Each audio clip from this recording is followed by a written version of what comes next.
नमस्कार, स्वागत है आपका महासरकार डायरी में, जहां हम आपको महाराष्ट्र सरकार की हफ्ते भर की बड़ी खबरों से रूबरू कराते हैं। मुंबई में सीएम देवेंद्र फडणवीस ने टेकवारी 2.0 के तहत महाराष्ट्र ट्रेनिंग वीक का उद्घाटन किया। उन्होंने कहा, आम आदमी ही भगवान है और तकनीक उसकी सेवा का माध्यम। सरकार तकनीक से प्रशासन को सरल, पारदर्शी और नागरिक केंद्रित बना रही है।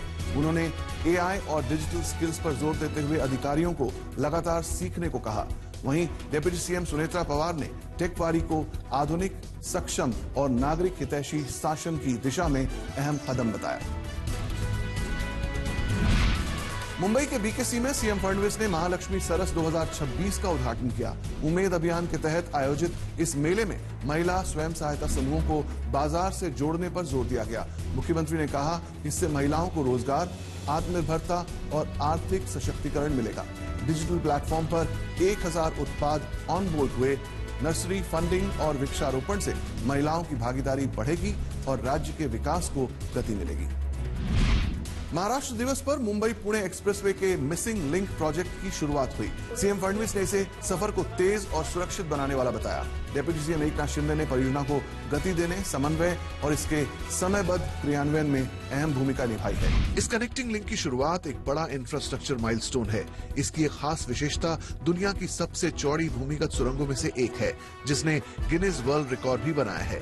13 किलोमीटर लंबे इस प्रोजेक्ट में सुरंगें और ऊंचे पुल शामिल हैं, जिससे यात्रा समय कम होगा। एमएसआरडीसी द्वारा विकसित ये परियोजना आर्थिक गतिविधियों को बढ़ावा भी देगी। जसा हा वर्ल्ड रेकॉर्ड केलाय, तसंच आपण भारतातला सर्वात उंच केबल स्टेड महामार्ग पूल हाही रेकॉर्ड या ठिकाणी केलेला आहे। सगळ्यात उंच केबल स्टेड ब्रिज, आपण ज्या ब्रिजवर आलो त्याची उंची 182 मीटर आहे आणि दरीवर उभारलेला हा पूल म्हणजे एक अभियांत्रिकी चमत्कार आहे। हा पूल म्हणजे इंटरनॅशनल कोलॅबोरेशनचं एक उदाहरण आहे, कारण भारतासहित 7 देश वेगवेगळ्या पद्धतीनं या पुलाच्या उभारणीमध्ये त्या ठिकाणी होते। या प्रकल्पामुळे फक्त या मुंबई पुणे हा वेळ वाचणार आहे 30-40 मिनिटं। फक्त मुंबई पुण्यातच नाही तर पुढे सातारा, सांगली, पश्चिम महाराष्ट्रामध्ये जाणाऱ्या लोकांना देखील फायदा होणार आहे। आदरणीय मुख्यमंत्री देवेंद्रजी फडणवीस साहेब आणि एकनाथजी शिंदे साहेब आणि आदरणीय अजितदादांचे या प्रकल्पामध्ये खरंच फार मोठे योगदान आहे आणि ही केवळ रस्त्यांची जोडणी नसून ती महाराष्ट्राच्या वेगवान प्रगतीची एक नांदी म्हणायला हरकत नाही।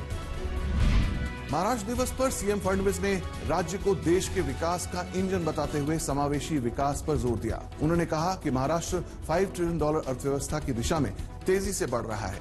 सूखे की आशंका को देखते हुए किसानों को सतर्क रहने और जल संरक्षण अपनाने की अपील की। शेतकरी, कामगार, महिला, तरुण, उद्योजक तसेच अनुसूचित जाती, अनुसूचित जनजाती, ओबीसी या सगळ्या वर्गाकरता सरकारने अपनी कटिबद्धता सिद्ध केली आहे। महाराष्ट्र कैबिनेट ने कई बड़े फैसले लिए। महाराष्ट्र एआई नीति 2026 को मंजूरी देते हुए 10,000 करोड़ रुपए निवेश और 1.5 लाख रोजगार का लक्ष्य तय किया गया है।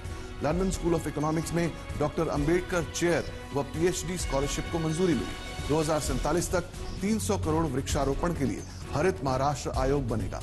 12,303 करोड़ की ग्रीन एनर्जी योजना से 2030 तक 50% अक्षय ऊर्जा का लक्ष्य है। दिव्यांग छात्रों को स्कॉलरशिप बढ़ाई गई। रत्नागिरी में केंद्रीय विद्यालय और आश्रमशाला कर्मियों के लिए प्रगति योजना को मंजूरी मिली। मुंबई में उप मुख्यमंत्री सुनेत्रा पवार ने चेंबूर के अणुशक्ति नगर में अल्पसंख्यक लड़कियों के लिए प्रस्तावित इंजीनियरिंग कॉलेज के निर्माण को तेज करने के निर्देश दिए।